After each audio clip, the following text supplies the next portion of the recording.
Good morning, friends. Pastor Dave here with Charlotte and June, and they're going to help me with Sunday school with a family home discipleship lesson today, which is on one of the fruits of the Spirit, love.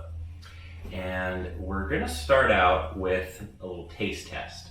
So to do this at home, you just need some cups with various kinds of foods in them. You can use stuff like we've got, syrup, peanut butter, yogurt, ketchup, or you can use other stuff you've got at home. Now you can do this with blindfolds, or you can do it just by closing your eyes. We're closing our eyes. We're not going to use blindfolds today.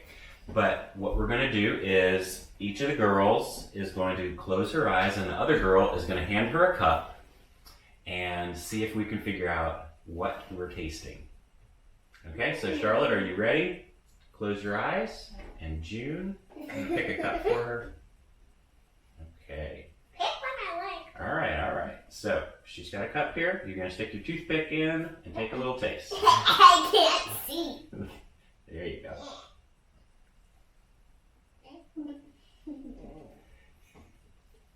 Peanut butter. Yeah. Peanut butter. Yeah. Now, when you taste the peanut butter,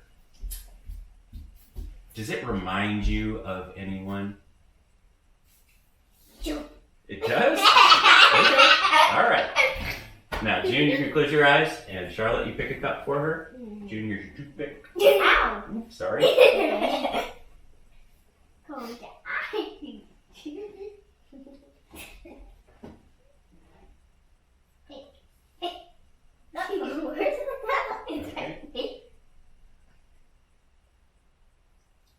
Mustard!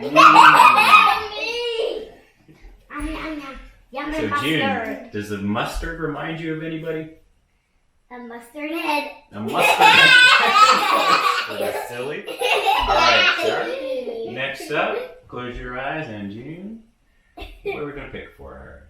What if I don't like it? You may not like everything. That's okay. Here, I lost my tooth. here it is. Oh, you missed.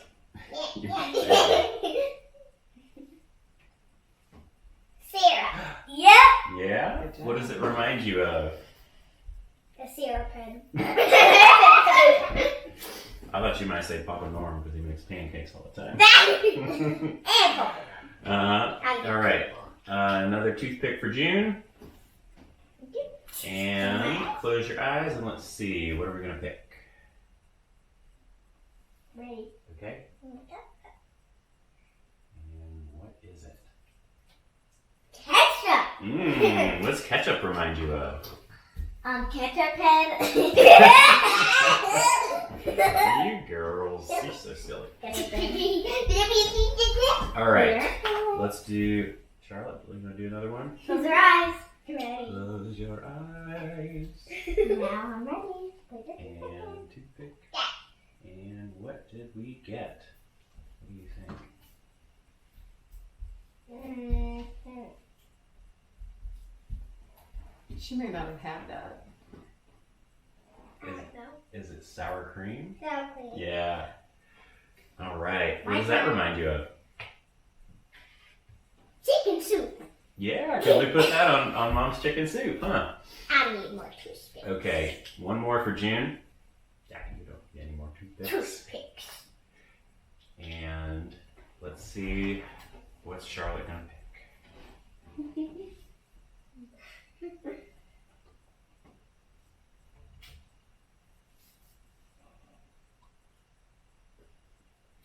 Yogurt. What's that remind you of? Mommy, when I had yogurt for the first time. Oh, cool. When I was 3. When you were 3. So All right. we liked all of it. So they were all pretty good. Let's sit down. And yeah. I love that one. So when we taste all these different things, they have different flavors, and some of them are sweet. Some of them are kind of tangy. Some of them might make us happy. Some of them might make us kind of, I didn't like that so much. I like all of these except for mustard. I got some questions. Now, what is it that makes some people happy and other people grumpy? Can you think of why some people are happy and some people are grumpy? I got one. Yeah? Some people are happy because if someone was hurt and someone helped someone, it can make them feel better and feel very happy. Yeah. I got one for angry. Uh-huh. What makes people angry? They might be angry because people aren't being nice to them. Yeah. It's not. Yeah. What about this? What makes somebody likable? You know what that means? I don't even know what likable means. So somebody that you'd want to be friends with. Somebody who seems friendly. Like what we're friends? Yeah, like your friends. What makes somebody likable? Somebody who you like. What makes them someone you like? Because they're your friend. Because they're friendly? Mm-hmm. And because they're their friend. Yeah. And maybe because they're a good sharer, or they like to play with you. Or because they help some people if they're hurt. Make them feel happy. Yeah. So now the other question, what makes somebody unlikable? Somebody who's hard to be friends with. Yeah, sure. I think I know. Because people don't want to be friends with them. Because sometimes they might be mean to others. People are mean to others. Yeah. Yeah, June? Or people been mean to someone and they wanted to be mean back to them. So a way to make people feel better, you have to think of how it felt to you to see, and then you have to see then you're gonna think of how it felt to them. So you know how it felt. So yeah. So that's you feel really better. good advice. So you have to think before you do anything. Yeah, that's really good advice, to think about how what you're doing makes other people feel. Yes.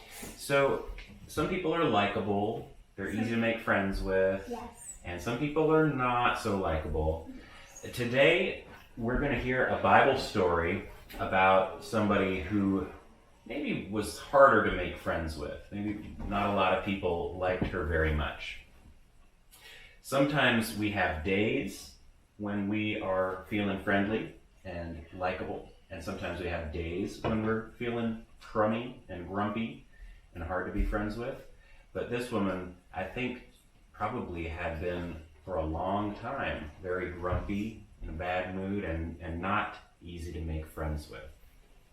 Fortunately, she ran into somebody who knew that God's love is for her and for everyone. And so this is a story about Jesus making a friend, and it's in the Bible in John chapter 4, if you want to read it there. But I'm going to tell you the story, and then we're going to answer a couple questions about it. Okay, so you all want to sit? One day, Jesus and his disciples traveled to the town of Sychar. It was unusual for Jews to travel to Sychar because Samaritans lived there, and Jews and Samaritans didn't get along. In fact, they usually avoided each other, even if it meant traveling miles out of the way. But Jesus didn't mind passing through Samaritan country.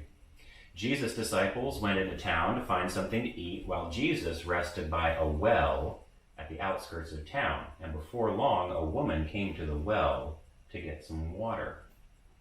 It was strange for anyone to come to the well in the middle of the day like she did when it was so hot. The big jars of water were heavy to carry, so most people came to the well early in the morning when it was cooler. Jesus knew this woman had come to the well alone because nobody liked her. Other women enjoyed meeting their friends at the well, but this woman had no friends to meet. "Give me a drink," Jesus said to her. The woman was shocked. Who was this Jewish man who dared to talk to her? And she asked, "How is it that you, a Jewish man, are asking for a drink from me, a Samaritan woman?" Jesus replied, "If you knew about God's free gift, and if you knew who I was, you'd be asking me, and I would give you living water." Now that left the woman feeling kind of confused. "You have no bucket, and this well is deep," she said. "Where does your living water come from?"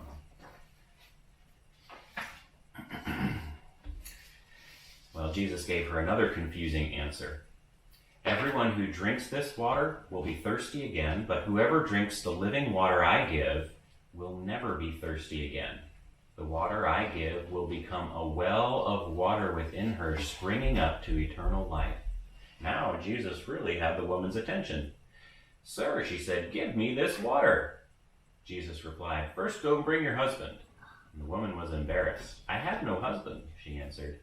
"You're right," he said. "You've had 5 husbands, and you're not married to the man you're living with now." The woman could hardly believe her ears. This stranger knew all about her. He knew why she had no friends. No one wanted to be friends with a woman who had such a bad reputation. The woman realized that Jesus must be someone special. "I know that God is sending the Messiah," she said. "The Messiah will tell us all about God." Jesus said, "I am the Messiah." And the woman gasped. Could it be true? She got so excited that she left her water jar and went running back into town. "Come see this man I talked to," she told the townspeople. "He knew all about me. Do you think he could be the Messiah God promised to send?" A crowd of people followed the woman back to the well to meet Jesus, and they begged him to stay in their town and teach. So Jesus stayed 2 more days, and many people believed that he was the Savior God had promised. So that is the story of Jesus and the woman at the well. And I have a couple questions for you about this woman and about Jesus. So first, how did Jesus make friends with the woman? Do you know? By being nice to her. By being nice. Yeah. And teaching her and telling her how Noah was being her friend. Yeah. He taught her, and he knew a lot about her, and he seemed to be interested in her. He spoke to her even though she didn't expect him to. Why do you think Jesus did that? Why did he want to make friends with her? Yeah. Because he was a nice man. Because he was nice. Yeah, June. And because he was God's son, and he died at the cross so we could live, and so we could stay safe and stay healthy and be respectful and take care of our whole country and Yeah. And he also gave us nutrients to be healthy and He gave us strong. nutrients. Well, that was one of the things going on with the water, right? Everybody needs water. You got to have water to drink so you can live. Have some right And we've got water right here. And so Jesus knew that the woman needed water. But when he was talking about water, it wasn't like this. It was God's love that he knew she needed. And he wanted to talk to her about God's love. He wanted to tell her that she was loved. Even though she didn't have a lot of friends and there weren't a lot of other people who loved her, he wanted her to know that God loved her. He came to show us that God's love is for everyone. And he showed her that he could be a friend, even to a stranger, even to somebody from a different kind of community. And she decided to trust him and believe in him and to be his friend as well. So, just a couple more questions. Where do you make friends? Yeah? At school. School? Yeah? Where else? In your neighborhood. Neighborhood? Mm-hmm. And we make friends at the park, at the zoo, at home, Yeah? and in the country. Yeah? And in restaurants. And restaurants. There are lots of places In America. where we meet people and we can make new friends.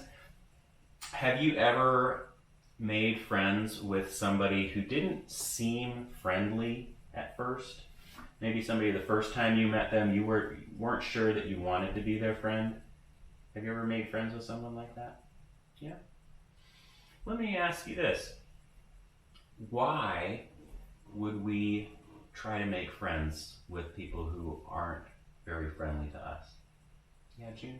To make them happy and more friendly. Yeah, that's a good answer. Make them kind like us. Yeah, because when we're kind to others, then it might make them want to be more kind. Yeah, June? And I got another question. And if you see a person that's not really kind, you might want to walk over there and say, "Hey, why are you acting not nice?" And then you can ask them a few questions. Then, if the person who made you not happy, you can walk over to them if they're near, and then say why, or what, where, why, how, or where. Yeah. And then you can just spread kind of sassy one. Yes, you can. Sometimes we just need to talk to people and figure out why they're feeling so grumpy, why they're feeling like mustard or sour cream instead of like honey or peanut butter or yogurt. And maybe if we give them some kindness and some love, they will feel like giving some back. So, I hope that we've learned today from this story about Jesus and the woman at the well that love, God's love, is for everyone. And it's not just for the people who are friendly to us. It's not just for the people who are kind to us or close to us. But we can show love to all different kinds of people. And hopefully when we do that, they will feel that love and feel happy and want to share love with us. So I know that you girls know a song about the fruits of the Spirit, and I was wondering if you would help me sing it. Sure. Okay, let me grab my guitar. This is how the song goes.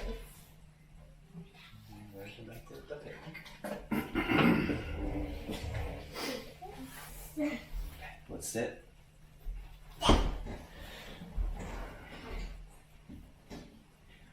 Oh, the fruit of the Spirit's not a coconut. The fruit of the Spirit's not a coconut. But if you want to be a coconut, you might as well hear it. You can't be a fruit of the Spirit, 'cause fruit is love, joy, peace, patience, kindness, goodness, faithfulness, gentleness, and self-control. Love, joy, peace, patience, kindness, goodness, faithfulness, gentleness, and self-control. Oh, the fruit of the Spirit's not a pineapple. Pineapple. The fruit of the Spirit's not a pineapple. If you want to be a pineapple, you might as well hear it. You can't be a fruit of the Spirit, 'cause the fruit is love, joy, peace, patience, kindness, goodness, faithfulness, gentleness, and self-control. Love, joy, peace, patience, kindness, goodness, faithfulness, gentleness, and self-control. Well, the fruit of the Spirit's not a banana. Ew. The fruit of the Spirit's not a banana. Ew. If you want to be a banana, you might as well hear it. You can't be a fruit of the Spirit, 'cause the fruit is love, joy, peace, patience, kindness, goodness, faithfulness, gentleness, and self-control. Love, joy, peace, patience, kindness, goodness, faithfulness, gentleness, and self-control. Now the fruit of the Spirit's not a watermelon. No, the fruit of the Spirit's not a watermelon. If you want to be a watermelon, you might as well hear it. You can't be a fruit of the Spirit, 'cause the fruit is love, joy, peace, patience, kindness, goodness, faithfulness, gentleness, and self-control. Love, joy, peace, patience, kindness, goodness, faithfulness, gentleness, and self-control. One more time. The fruit is love, joy, peace, patience, kindness, goodness, faithfulness, gentleness, and self-control. Love, joy, peace, patience, kindness, goodness, faithfulness, gentleness, and self-control. Good job. Give me that. All right. Thank you so much for helping with our lesson on love, the fruit of the Spirit. And good to see you all, friends. Thank you for tuning in, and we'll see you again. Bye-bye. Bye.